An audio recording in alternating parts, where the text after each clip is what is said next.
तेल,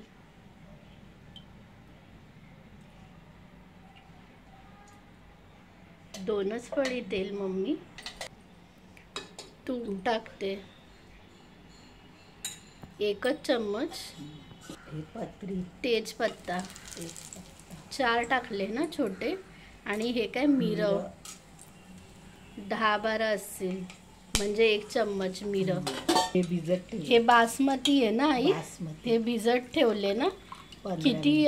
2 पेला ना, म्हणजे छोटा पेला 2 पेले, छोटे 2 पेला. आता काय हे टाकते याच्यात. एवढं टाकलं ना राईस.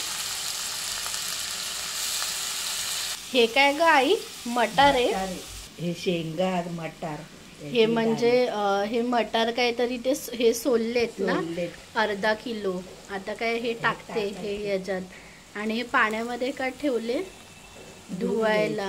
अच्छा, सोलून मम्मी ते फ्रीजर मध्ये हे राहते ना. हे किती दिवस मम्मी हे राहतात फ्रीज मध्ये? 1 ते 2 दिवसच ना सोलून. आता काय हे मिक्स करते ना आई. हे काय आता पाणी टाकते.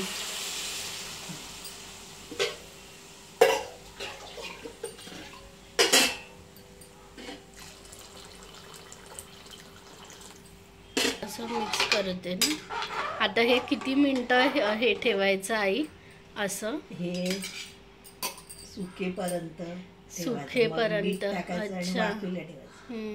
आता जोपर्यंत ते पाणी नाही हे सुकत ते तोपर्यंत ते ठेवायचं ना तसंच. आणि हे मटार पण काय हे शिजून ना हे जातील त्याच्यामध्ये. हे पाणी मम्मी काय हे सुकलं ना, थोडंसंच पाणी आहे. हे काय स्लो आहे ना. आता काय मीठ टाकते 1 चम्मच. मिक्स करते थोडंसंच पाणी ना, एकदम कणभर. हे मम्मी हे कशासोबत आई काय खाऊ शकतो? हे लोणचं, पापड, दही आणि ती बुंदी. दही बुंदीचं हे रायता, पापड, लोणचं. आणि काय असेल भाजी वगैरे. हे मशरूमची भाजी, व्हाईट सॉस. हे वाफेला हे ठेवते ना 5 ते 7 मिनिटं हे वाफेला. मग झाले ना हे मम्मी 8 मिनिटं. आता हे सुकलंय. मिक्स करते का एकदा आई? घाल. मिक्स केलं हे करते ना एकदा, म्हणजे काय असेल नसेल ते. हे काय आता काढते ना मम्मी. हे असंच मम्मी हे डब्याला पण ना देऊ शकतो भात आई.